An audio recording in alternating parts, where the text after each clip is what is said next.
All right, hey students, this is Professor Gore. We're on the last topic and module of U.S. History 1 course, and this is on Reconstruction. So you'll notice from the PowerPoint that I've got posted, some of the first few slides are a repeat of the end of the second part of the Civil War lecture. It's about the assassination of Lincoln and so forth. So I kind of want to start out talking about the 13th Amendment.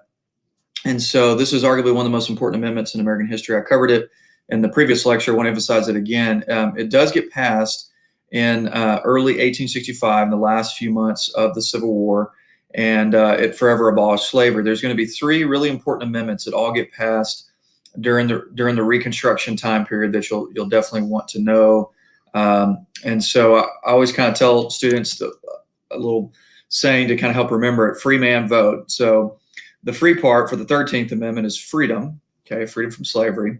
The man part of the 14th Amendment, in order for somebody to be able to vote, they have to be considered a U.S. citizen, particularly an adult. And so the 14th Amendment made it where the South could not deny citizenship rights to recently freed African Americans and so forth. So the 14th Amendment is actually probably our most complex amendment we have in American history. And then so free man vote. The last part, vote, is the 15th Amendment, gives African American men, adult men, the right to vote, because the voting age is still 21. It's going to be lowered to 18 towards the end of Vietnam in the 1970s, because 18, 19, 20-year-olds were getting sent over to fight in Vietnam and didn't have the right to be able to vote, to determine who's going to be in office to decide if they're going to go or not. So, but free man vote, 13th, 14th, 15th Amendment. So freedom from slavery, man, citizenship, and then vote, the right to vote for adult African American men. Okay, you could deny somebody the right to vote based on their race. All right, so there was an interesting bill that gets passed, and I'll cover that in just a second. But really, what Reconstruction would have looked like had Lincoln been alive is really one of the great mysteries in American history. And so Lincoln's plan was what's called presidential reconstruction, and it consisted of allowing a state back into the Union once 10% of a state's 1860 voters had taken an oath of loyalty to the Union. Also, the state had to accept the 13th Amendment that officially abolished slavery. Now, the Wade-Davis bill was passed in 1864, and Lincoln vetoed it, and is basically going to make it where Confederate states had to take a loyalty oath by a majority of each state's adult white men, so 50%. And new governments in the state could only be run by men who had never fought against the Union. So that would have been tough to find good qualified men to have fought or to have served who did not fight in the American Civil War against the Union. Now, if they fought for the Union against Confederacy, that would be perfectly fine. And then it permanently disenfranchised Confederate leaders. So disenfranchisement means, prevented them from voting. And so Lincoln knew that the country needed to heal, and so he thought if this would go into law, we would have guerrilla war and further conflict with the former Confederate states. So he vetoed it. And one of the things he did is what's called a pocket veto. And basically what he does is he let it sit on his desk and waited to sign it, and then waited till the congressional session ended. Just never signed it. So that way they couldn't, he kind of vetoed it after the congressional session ended, so that way they couldn't get a 2/3 majority to, get passed. But he was pushing for a compromise, but then was assassinated. So a guy named Andrew Johnson comes into office, and Johnson's an interesting man. He was an alcoholic. He was a self-made man. There's some things that you can admire about the man. There's a lot of things that you can despise. He was a self-made man. He kind of grew up in poverty in East Tennessee, really kind of made a name for himself, getting involved in Tennessee politics, and later becoming a U.S. Senator as a Democrat. And one of the things that he hated as a poor person growing up in the mountains of, Appalachian Mountains of East Tennessee, was he really resented wealthy people, particularly the wealthy people of Western Tennessee and the Memphis and Nashville area, which I know Nashville's in the center part of Tennessee. But he really resented particularly the planter elite in Memphis.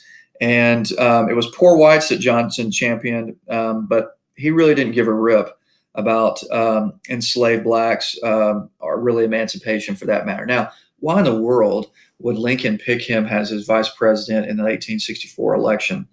It's not like that Lincoln particularly liked Johnson, but Lincoln was trying to bring the country together, and so he picked a Southern Democrat who remained a Unionist. That's why I picked Johnson. Really, it's what that's the only thing is the reason why I picked him. And Johnson's not going to have a successful presidency and angers a lot of Republican congressmen to the point where he's actually going to be impeached. So he tried to help kind of ease things with Reconstruction by appointing him. He was very unpopular with Congress. And really just, Lincoln was probably the right man at the right time in the American Civil War. This guy's a wrong guy at the wrong time during Reconstruction. So one of the things that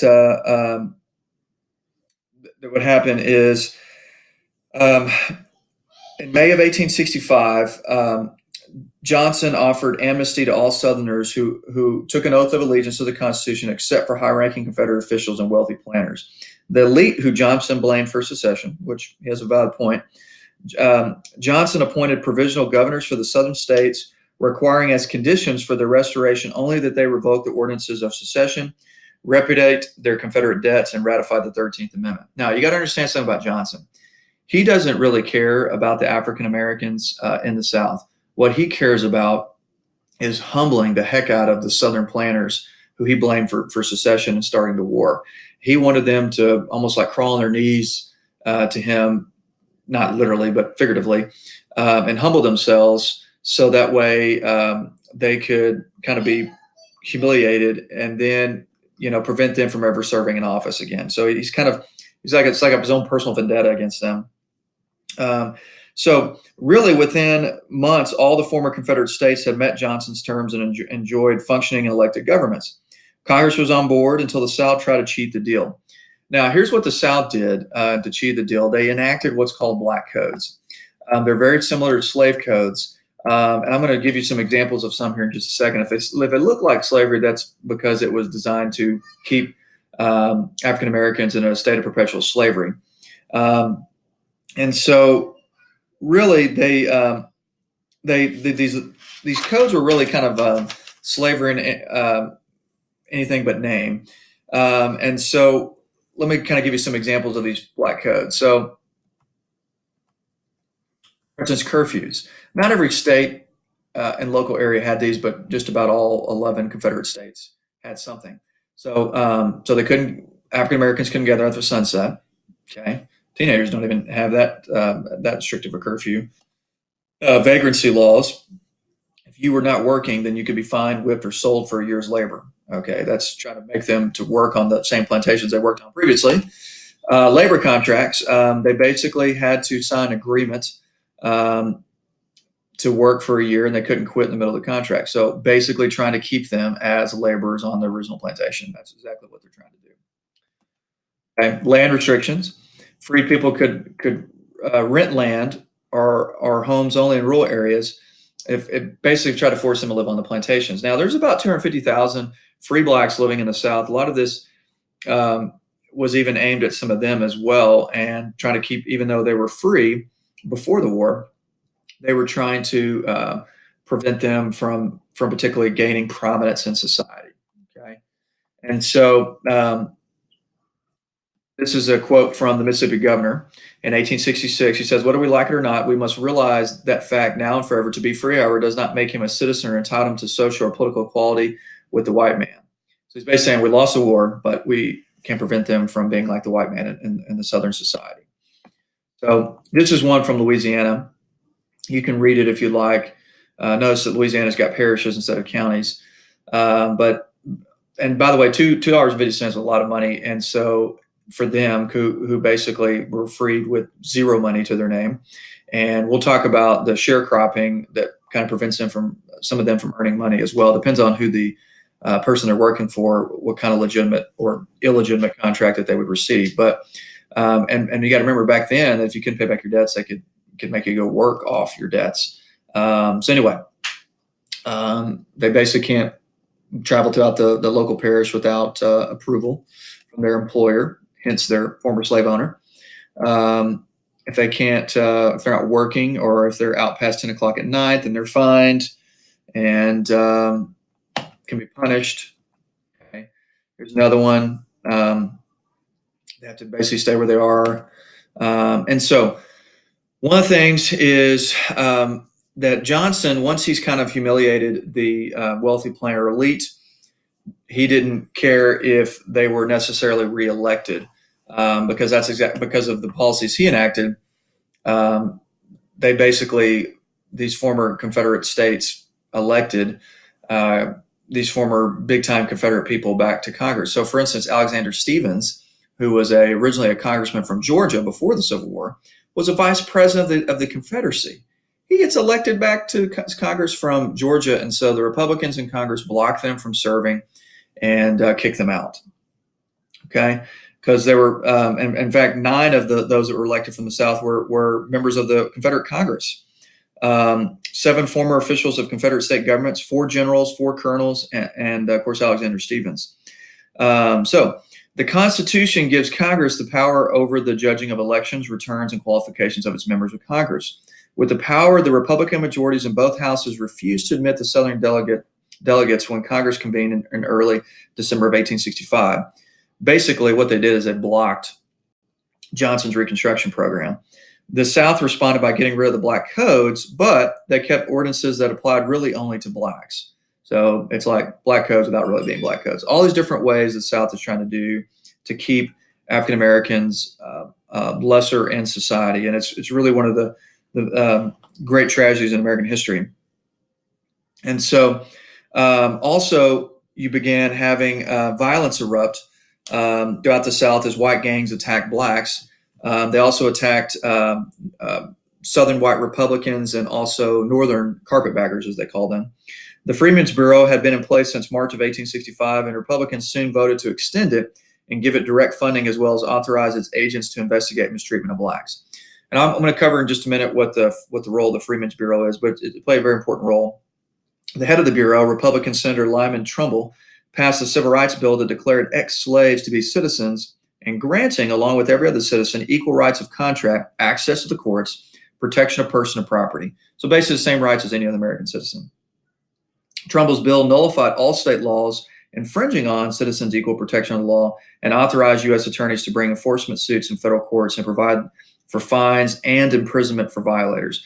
So what Trumbull is doing here is he's basically one-upping any state law. So if you remember when the Constitution was enacted, we talked about this in Module 2, the federalism is the idea that there's some things left to the federal government, some things left up to the state, but the federal government has kind of the one-upping power over the state laws, and this is a particular example of that.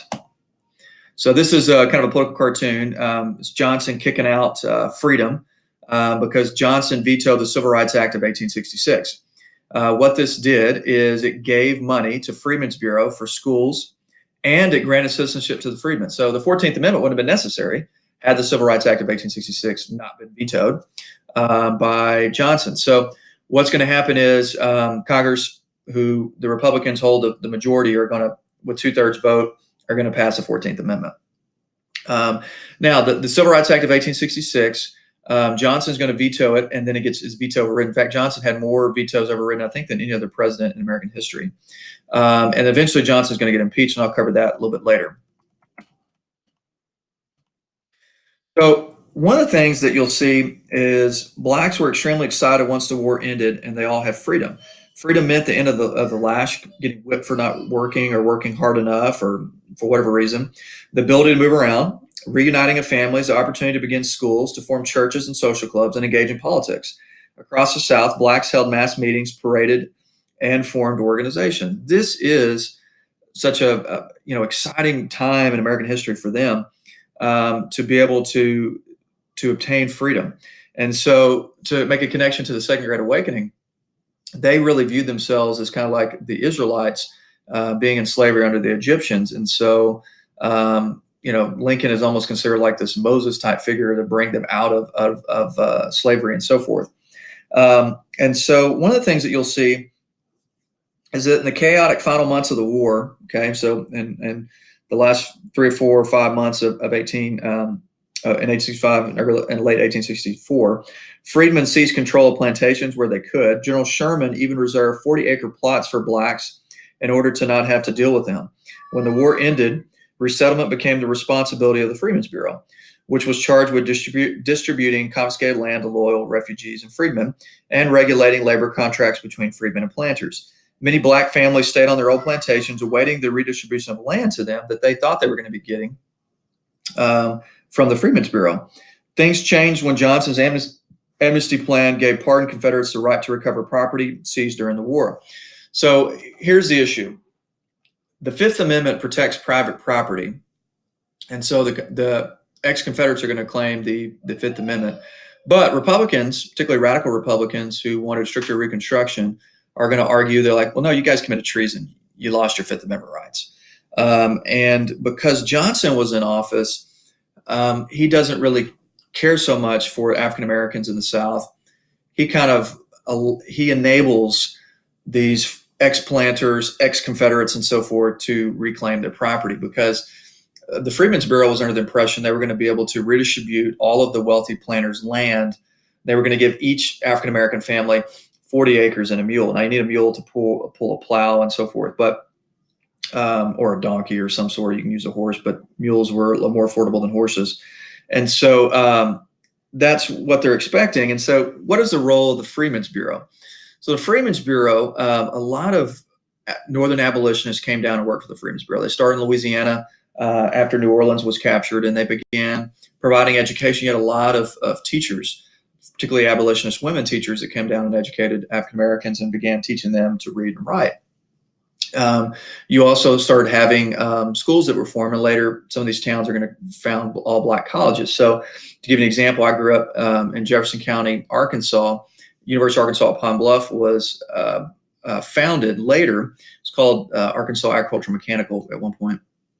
But Pine Bluff was a location for the Freedmen's Bureau, and so freed slaves were convening in Pine Bluff for education. That's naturally where the university was eventually started. So, but Freedmen's Bureau provide education, try to help kind of help them get established economically, help them negotiate labor contracts, because you got to realize that they're freed with no money to their name, really.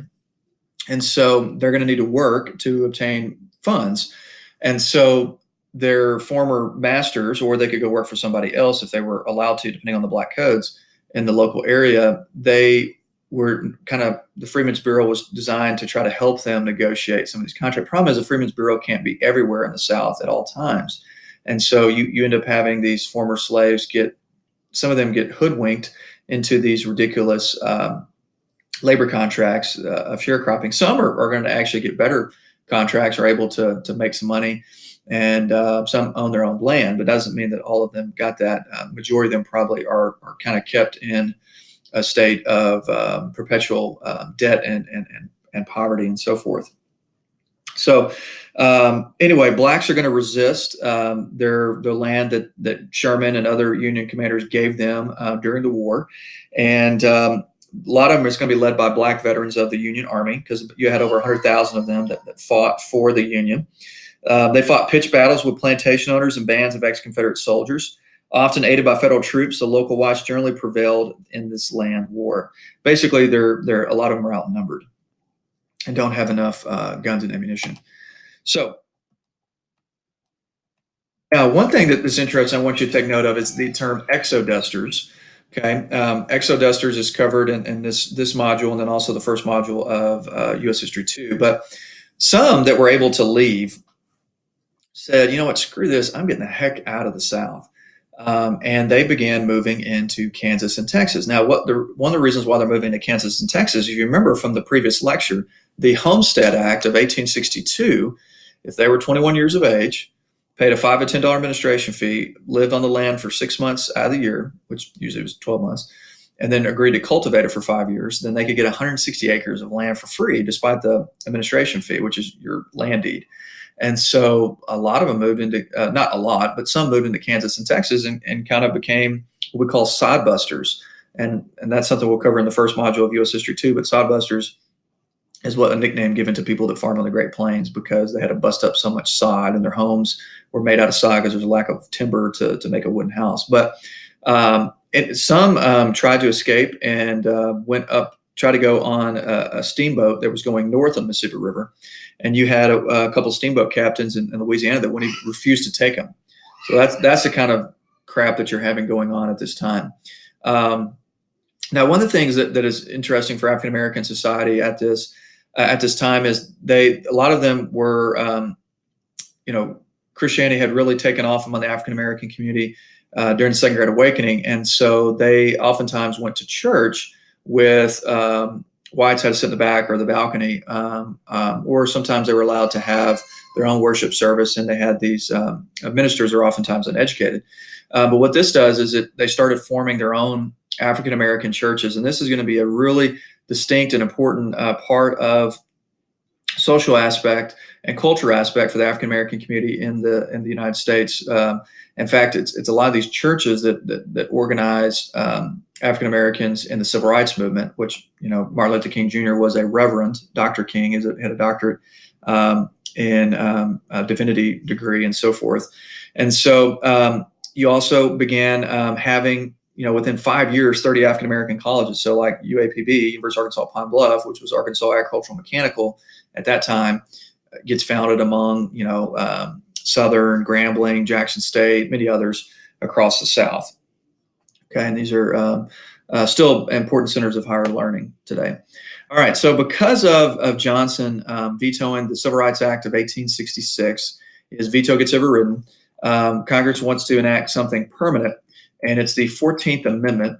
And so this amendment has been used for various things throughout U.S. history. It is, I always tell students, it's the most complex amendment in American history. And so if you look at it, it's a little more worded than this. This is just a highlight of it.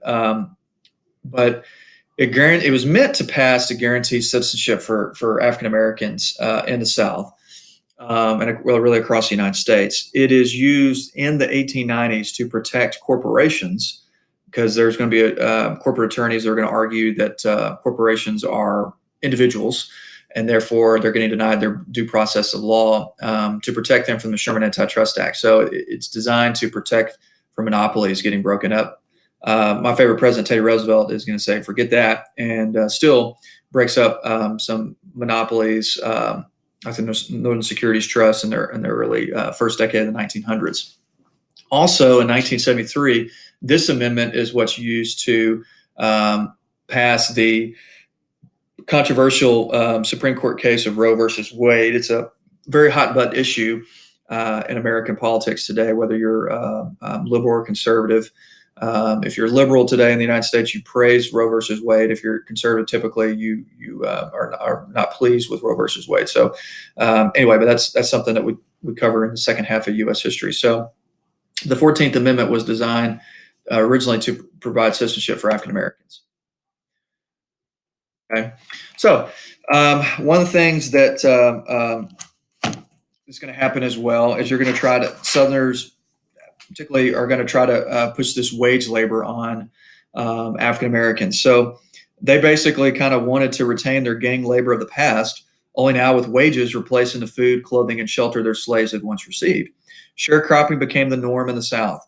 Blacks would enter into contracts where the planter would give those clothes, seed, tools, shelter, and they were usually terrible on all counts, etc. At the end of the harvest, the sharecropper would give a big portion of the landowner. A big portion of the landowner was supposed to pay back his debts. Usually the contracts were bogus and designed to keep a system of dependency. Many of the illiterate blacks never knew the exact amount they owed. Some contracts were fair, and blacks earned good money and bought their own land. Unfortunately, many were not fair. Poor whites became sharecroppers as well. In fact, I had a good friend I used to teach with. He's retired now. His grandfather was actually a sharecropper in North Texas. Many former slaves voted with their feet, abandoning their old plantations and seeking better lives in the towns and the cities of the South. The efforts of former slaves to control their own lives challenged deeply entrenched white attitudes. When freedmen resisted, white retribution was swift and often terrible. For instance, in Palm Beach, Arkansas, where my mom's from, whites set fire to blacks' cabins and hanged 24 of the inhabitants, men, women, and children, after a dispute. That is terrible. The toll of murdered and beaten blacks amounted to untold thousands. The governments established under Johnson's plan only put the stamp of legality on the pervasive efforts to enforce white supremacy. Okay, so one of the things that Johnson's going to do is he is basically forced to do the 14th Amendment, and one of the things is that Republicans are going to try to wave the bloody shirt. And they're going to try this for a few decades after the Civil War. They're going to try to score points and get more Republicans voted to office. They're going to remind people who started, what in their minds, what party started the Civil War, the Democrats.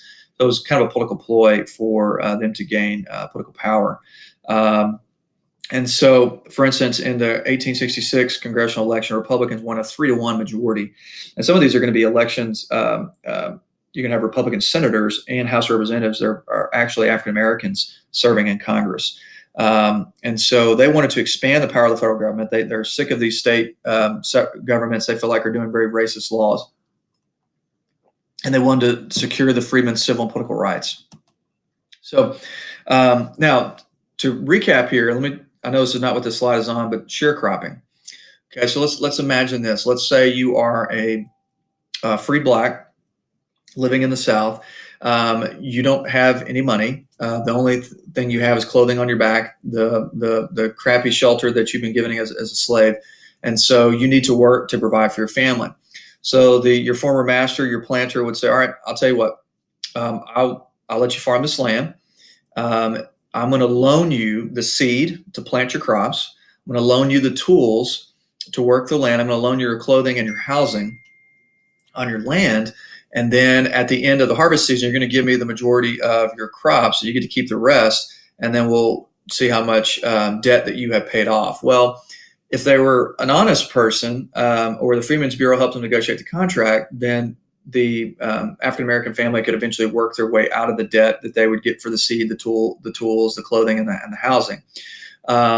Most of the former slaves are not going to be able to obtain good contracts, and they would play on their inability to read and would exploit them and basically keep them in perpetual debt. You'll see over time, particularly in the early 1900s, more and more blacks are just like, screw this. They walk off the sharecropping land and they get on a railroad and they head up north to northern cities. And you'll see this as the Great Migrations. We have one at the during and right after World War I. We have another one during and right after World War II. And that's where you see northern cities in the Midwest and Northeast have much larger African-American populations because they're like, screw this, I'm getting out of here. Now, later in the 1970s and 80s, you start seeing for the first time blacks moving from the north back to the south just because of better economic opportunities. So like cities like Atlanta have a very large African-American population. People start coming there for jobs, Dallas, other cities, Houston, and whatnot. So really, it's at that time, it's about economic opportunity and so forth. So really, in 1866, Johnson vetoed a Freedmen's Bureau bill, and Republicans could not muster enough votes to override his veto. So the Freedmen's Bureau bill would have provided greater rights and so forth.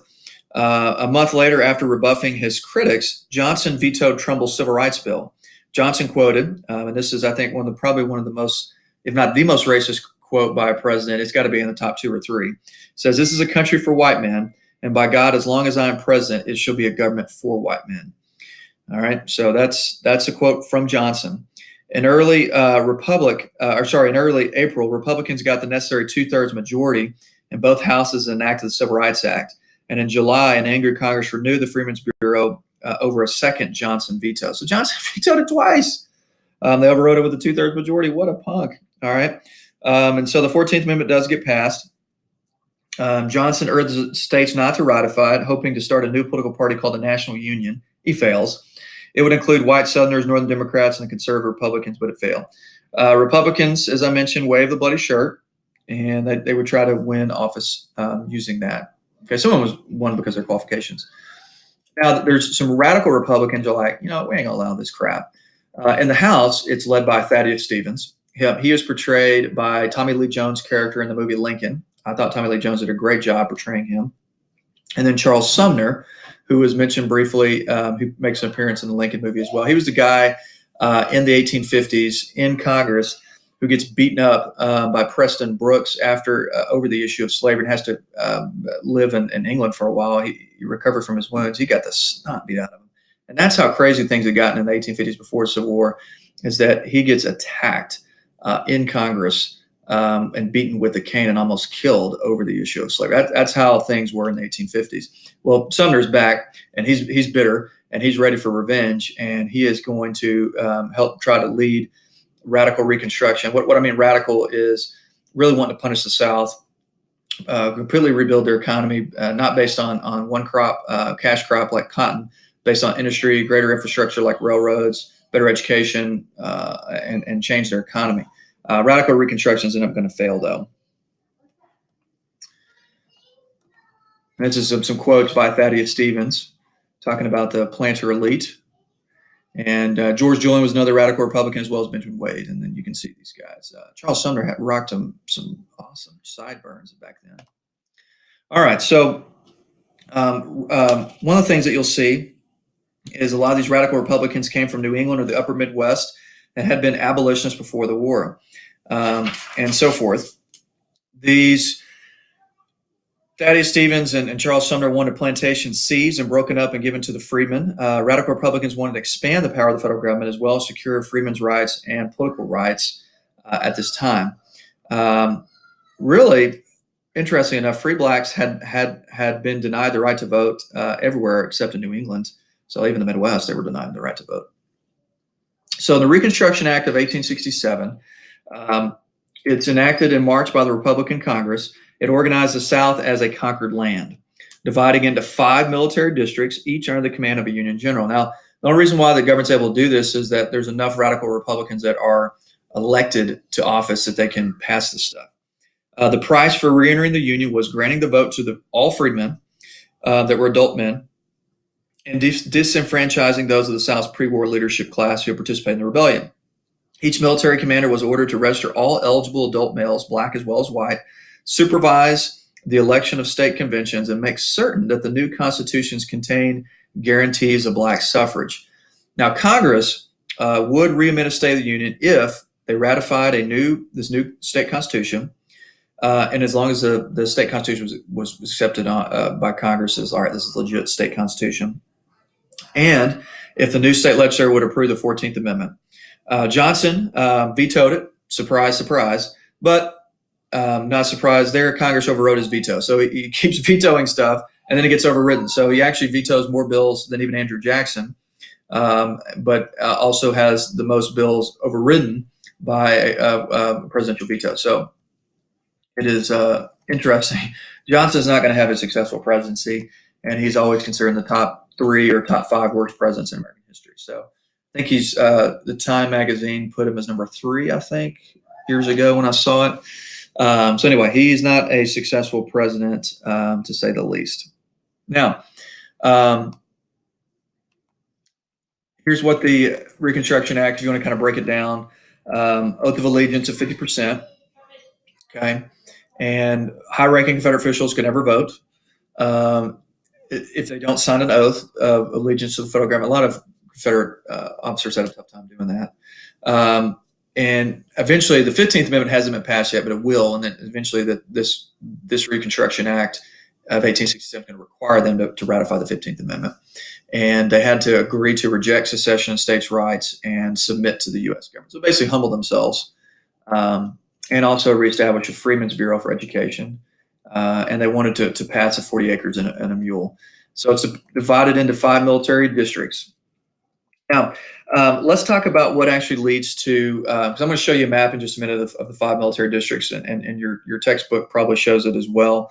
But it's not that hard to understand. It's just they grouped some states together into these 5 military districts. Now, Congress is going to they're sick of Johnson. They want to get rid of him from office. He is a thorn in their side, and he's really a punt to them. And so they passed this Tenure of Office Act. And it was passed along with the Reconstruction Act. It was part of the thing that he vetoed, and then it gets overridden, so it goes into law. And what it did is it required Senate consent, so Senate approval, for the removal of any official whose appointment had required Senate confirmation. So basically, if you try to fire a member of your cabinet or important government position that the Senate had to confirm, then you could be impeached for that. So they set him up. He eventually fired one of his Edwin M. Stanton in his cabinet, and he replaced him with actually General Ulysses S. Grant, because he thought Grant would just be somebody that would follow orders. Grant resigned, opposing Johnson. Now Grant's going to do this because he's going to run for president in 1868 and win.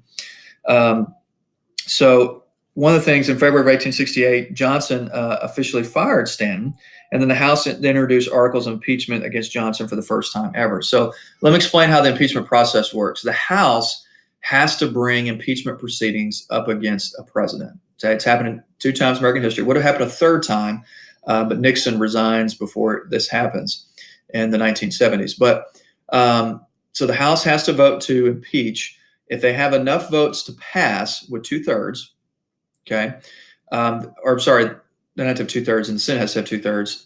Then it goes to the Senate, and then if 2/3 of senators vote to remove the president from office, the president is removed and the vice president is put in. Now, Clinton doesn't come anywhere close to getting removed in the Senate in the 1990s because of the Monica Lewinsky scandal, which we cover in the last module of U.S. History 2. But Johnson by far came the closest. He survived by 1 vote. In fact, had a few congressmen not stayed home on the voting day and decided just not to vote, if they would have voted yes, he would have been removed from office, and he would have been the only president impeached and removed from office. So you can be impeached but not removed from office, okay? And so they brought up 11 charges on him, but really it's a tenure of office act that they're using to try to fire him, okay? And it is an example of a checks and balances in our federal government. And so we're going to stop there for this lecture, and then we're going to cover the second part, will be what happens under Ulysses S. Grant and the rest of Reconstruction at this time.